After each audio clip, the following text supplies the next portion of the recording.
1945 का, जहां पर हमें जापान का कोब शहर दिखाया जाता है। ये वो वक्त होता है जब वर्ल्ड वॉर 2 अपने अंतिम चरण पर था और यहाँ कोब शहर में आसमान में अमेरिकन फाइटर प्लेन्स होते हैं। पूरे शहर में सायरन बजना शुरू हो जाता है। इसी शहर में हमें एक घर दिखाया जाता है जिसमें सीता अपनी छोटी बहन के साथ ज़मीन के अंदर खाना दबा रहा होता है ताकि ज़रूरत पड़ने पर वो खाना निकाल कर खा सके।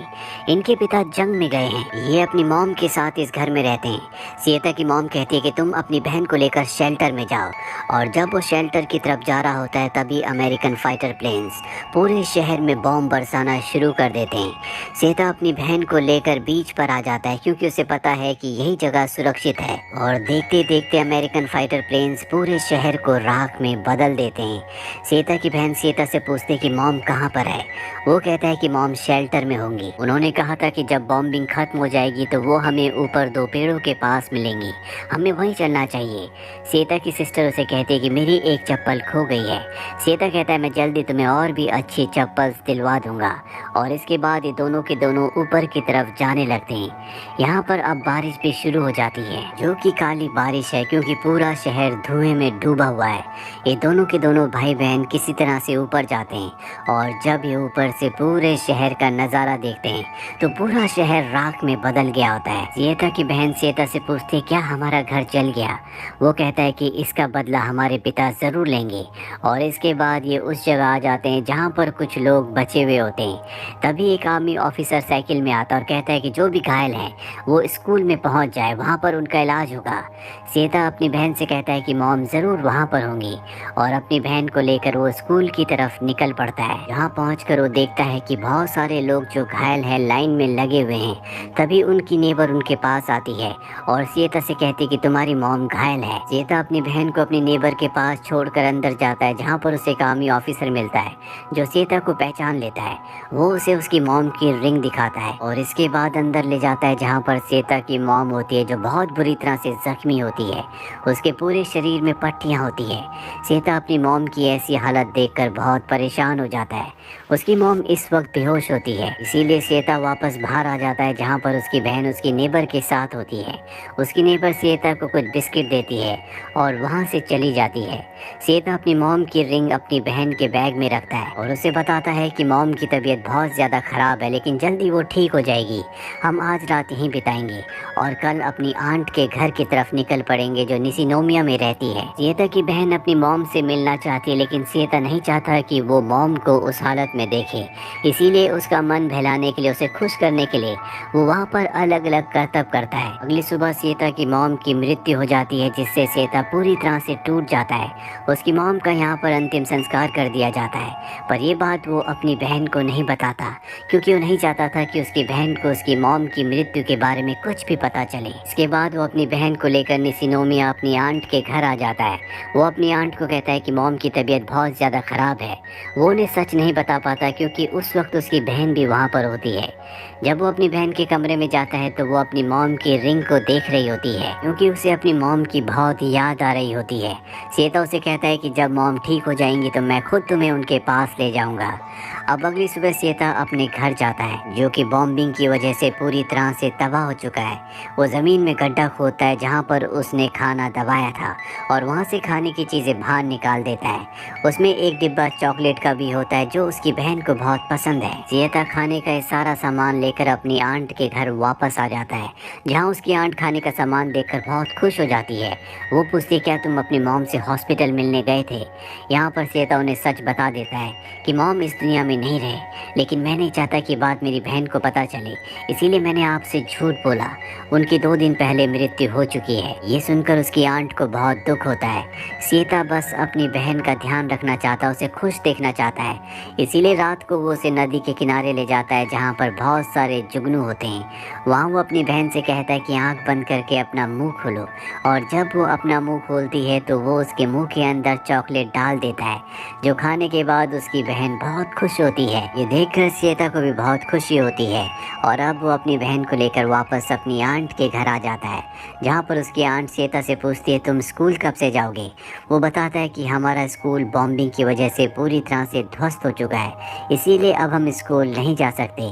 उसकी आंट पूछती है क्या तुमने अपने डैड को लेटर लिखा।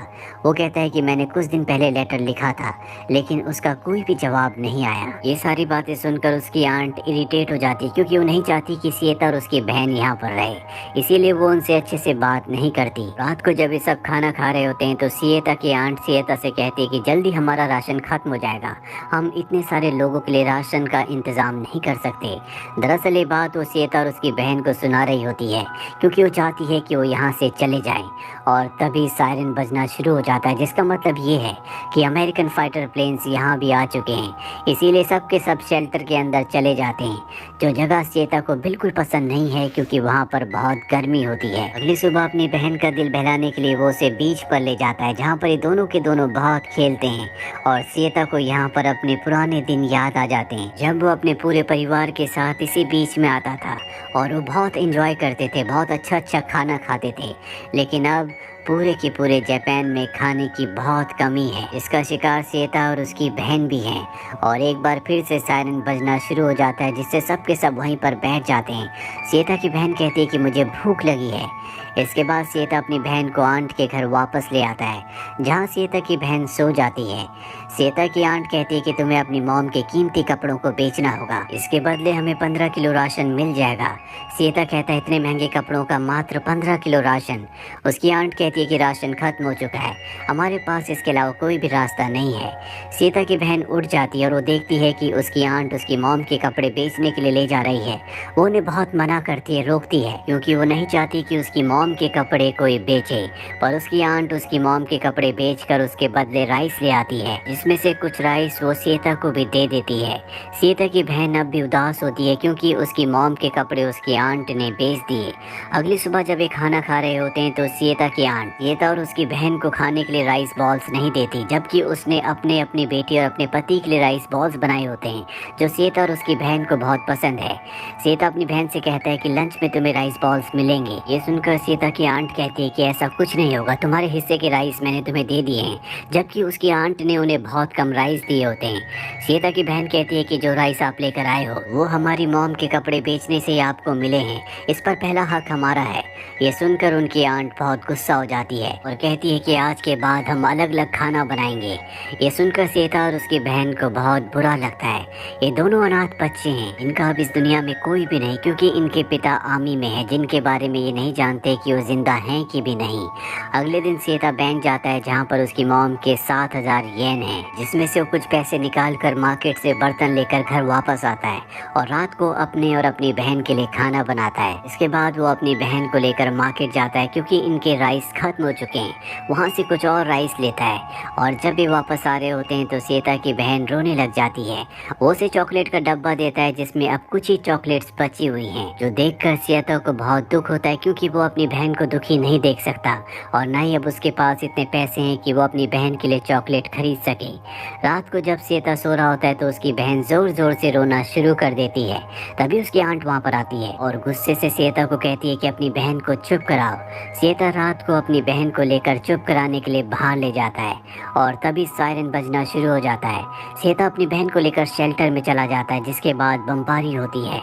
श्वेता की बहन श्वेता से कहती है कि वो आंट के घर नहीं रहना चाहती, उनका बिहेवियर बहुत ही खराब है, वो हमसे बिल्कुल अच्छे से बात नहीं करती। लेकिन श्वेता के पास इसके अलावा कोई भी ऑप्शन नहीं होता, इसीलिए उसे आंट के घर वापस लौटना पड़ता है। अगली सुबह वो अपनी बहन को खुश करने के लिए, उसका दिल बहलाने के लिए पियानो बजा रहा होता है। तभी उसकी आंट वहाँ पर आ जाती है और श्वेता को बहुत डांटती है। श्वेता अब फैसला कर लेता है कि वो आंट के घर नहीं रहेगा, इसीलिए अपना सारा सामान लेकर वो शेल्टर आ जाता है, जहाँ पर कोई भी नहीं रहता। वो अपनी बहन से कहता है कि आज से यही हमारा घर है। रात को श्वेता वहाँ पर खाना बनाता है, हालांकि यहाँ पर कोई भी फैसिलिटी नहीं है, लेकिन इन दोनों के मन में अब शांति है, ये खुलकर यहाँ पर रह सकते हैं। वो अपनी बहन को नदी के पास ले जाता है जहाँ पर जुगनू होते हैं। वो बहुत सारे जुगनू पकड़कर अपने शेल्टर में ले आते हैं, जो देखकर सीता की बहन को बहुत अच्छा लगता है। रात को जब सीता की बहन सो जाती है तो वो अपने पिता के बारे में सोचता है कि किस तरह से एक बार वो अपने पिता के बेस में गया था जहाँ पर बहुत आतिशबाजी हुई थी। साथ ही वो इस बात से भी बहुत परेशान होता है कि उसके पिता जिंदा हैं कि नहीं, क्योंकि उसके लेटर का अब तक कोई भी जवाब नहीं आया होता। अगली सुबह सीता देखता है कि उसकी बहन मरे हुए जुगनुओं को दफना रही है। सीता पूछता है कि तुम्हें क्या कर रही हो। वो कहती है कि मॉम अब जिंदा नहीं है, आंट ने मुझे सब कुछ बता दिया। ये सुनने के बाद सीता फूट फूट कर रोने लगता है, क्योंकि अपनी मॉम के बाद वो कभी इसलिए नहीं रोया था कहीं उसकी बहन उसे ना देख ले। पर अब जब उसकी बहन को सब कुछ सच पता है तो वो अपने आंसुओं को नहीं रोक पाता। अब इनका राशन भी खत्म हो जाता है, इसीलिए उस किसान के पास जाते हैं जहाँ से अनाज खरीदते हैं। पर अब वो इन्हें अनाज देने से मना कर देता है। वो कहता है कि उसके पास इतना अनाज नहीं है कि वो बेच सके। सीता को अब यहाँ से लौटना पड़ता है। रास्ते में वो एक टमाटर के बगीचे को देखता है जहाँ से वो कुछ टमाटर ले लेता है और वापस उसी जगह आ जाता है जहाँ पर वो रहता है, यानी कि शेल्टर में। सीता की बहन उसे बताती है कि उसे बहुत वीक फील हो रहा है, साथ ही उसे बुखार भी है। दरअसल उसका शुगर लेवल बहुत ज़्यादा डाउन होता है। सीता तय करता है कि वो अपनी बहन के लिए शुगर केन लेकर आएगा और वो शुगर केन के खेत में जाता है। पर इससे पहले कि वो शुगर केन लेकर वहाँ से निकलता, वो फार्मर आ जाता है जिसका वो खेत होता है और वो सीता को बहुत बुरी तरह से मारता है। सीता की बहन ये देखकर रोने लगती है। उसे अपने भाई को बचाना है लेकिन वो पूरी तरह से असमर्थ है। इसके बाद वो फार्मर सीता को पुलिस स्टेशन ले जाता है, जहाँ उस फार्मर के जाने के बाद सीता को छोड़ दिया जाता है। सीता जब पुलिस स्टेशन से बाहर निकलता है तो उसकी बहन वहाँ पर उसका इंतजार कर रही होती है। वो उसके गले से लग जाती है और यहाँ पर दोनों फूट फूट कर रोने लगते हैं। ये दोनों के दोनों मजबूर हैं, इनके पास कोई भी सहारा नहीं है। साथ ही उसकी बहन की तबीयत अब बहुत ज़्यादा ख़राब है। अगली सुबह वो अपनी बहन को वहीं शेल्टर छोड़कर खाने की तलाश में निकल पड़ता है और तभी सायरन बजना शुरू हो जाता है, जिससे गांव वाले गांव के शेल्टर में छुप जाते हैं। सबके घर खाली होते हैं और इसी मौके का फ़ायदा उठाकर अपनी जान पर खेलकर वो अपनी आंट के घर जाता है, जहाँ से वो बचा कुचा खाना चोरी कर अपनी बहन के लिए शेल्टर ले आता है। दरअसल ये शेल्टर गाँव के बाहर होता है, इसलिए कोई भी यहाँ पर नहीं आता। सीता देखता है कि उसकी बहन की तबीयत अब और भी ज़्यादा ख़राब है। वो अपनी बहन को अपने हाथों से खाना खिलाता है और रात को जब एक बार फिर से सायरन बजता है तो एक बार फिर से वो अपनी आंट के घर जाता है, जहाँ से वो महंगे महंगे कपड़े लेकर वापस शेल्टर आ जाता है। अगली सुबह वो उन कपड़ों को बेचने के लिए एक लेडी के पास जाता है, लेकिन वो कपड़े खरीदने से मना कर देती है। जब वो वापस अपने शेल्टर में आता है तो देखता है कि उसकी बहन वहाँ पर बेहोश है। वो उसे उठाकर डॉक्टर के पास ले जाता है। डॉक्टर बताता है कि उसकी बॉडी में न्यूट्रिशन की कमी है, उसे अच्छे खाने पीने की ज़रूरत है। और अब सीता तय करता है कि उसकी मॉम के जितने भी पैसे बैंक में बचे हैं वो सारे पैसे निकाल लेगा और अपनी बहन को ठीक करेगा। वो बैंक जाता है और सारे पैसे निकाल लेता है। बैंक में दो आदमी आपस में बात कर रहे होते हैं कि अब जापान ने सरेंडर कर दिया है। ये सुनकर सीता चौंक जाता है। वो उनसे पूछता है क्या जापान जंग में हार गया। वो बताते हैं कि नेवी के जितने भी शिप्स थे वो सब के सब पानी में डूब गए, हमारी आर्मी ने सरेंडर कर दिया। ये सुनकर सीता परेशान हो जाता है, क्योंकि उसके पिता भी नेवी में थे जो अब तक वापस नहीं लौटे थे। सीता किसी तरह से मुश्किल से बैंक से बाहर निकलता है, क्योंकि उसका दिल पूरी तरह से टूट चुका है।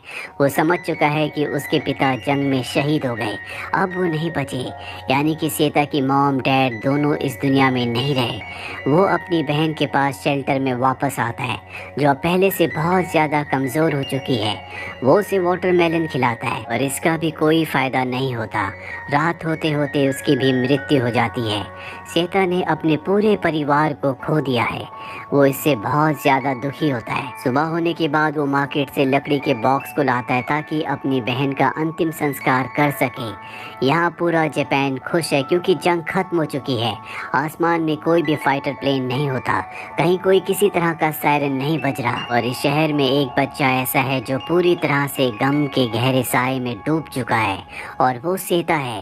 सीता अपनी बहन की बॉडी को लकड़ी के बॉक्स के अंदर रखता है, साथ ही उसकी डॉल भी, पर वो उसके चॉकलेट के डिब्बे को अपने पास रख लेता है और इसके बाद अपनी बहन का अंतिम संस्कार करके उसकी राख को उसी डिब्बे में अपने पास याद के तौर पर रख लेता है। कुछ देर बाद दिखाया जाता है कि सेता रेलवे स्टेशन पर फटे हाल बैठा हुआ है। उसकी हालत बहुत ज़्यादा खराब है और कुछ ही देर बाद उसकी भी वहीं पर मृत्यु हो जाती है। जिसके बाद वहाँ पर एक कर्मचारी आता है जो देखता है कि वहाँ पर एक डब्बा पड़ा हुआ है जिसमें सेता की बहन की राख है। वो उस डब्बे को उठाकर बाहर झाड़ियों में फेंक देता है और उन्हीं झाड़ियों में हमें सेता की बहन की आत्मा को दिखाया जाता है जो वहाँ से अपने भाई की डेड बॉडी को देख रही होती है। अभी पीछे से उसके भाई सेता की सोल आ जाती है जिसे देखकर सेता की बहन बहुत खुश हो जाती है।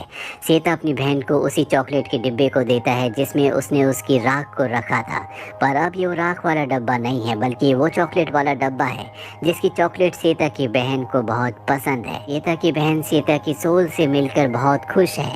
ये दोनों के दोनों एक बेंच पर बैठ जाते हैं जहाँ से पूरे शहर को देखते हैं। और इसी के साथ सेता और उसकी बहन की ये सच्ची कहानी जो वर्ल्ड वॉर 2 के वक्त उनके साथ घटी थी, और उनका असली नाम सिएका नहीं बल्कि अकीयुकी नोकासा था, जिन्होंने जंग के दौरान अपनी बहन को खो दिया था और कई दिनों के बाद उन्हें अपनी बहन की बॉडी मिली थी जिसकी माल न्यूट्रिशन के कारण मृत्यु हो गई थी। उन्होंने इस पर एक कहानी लिखी जिस पर बाद में एनिमेटेड फिल्म बनाई गई और ये उसी फिल्म की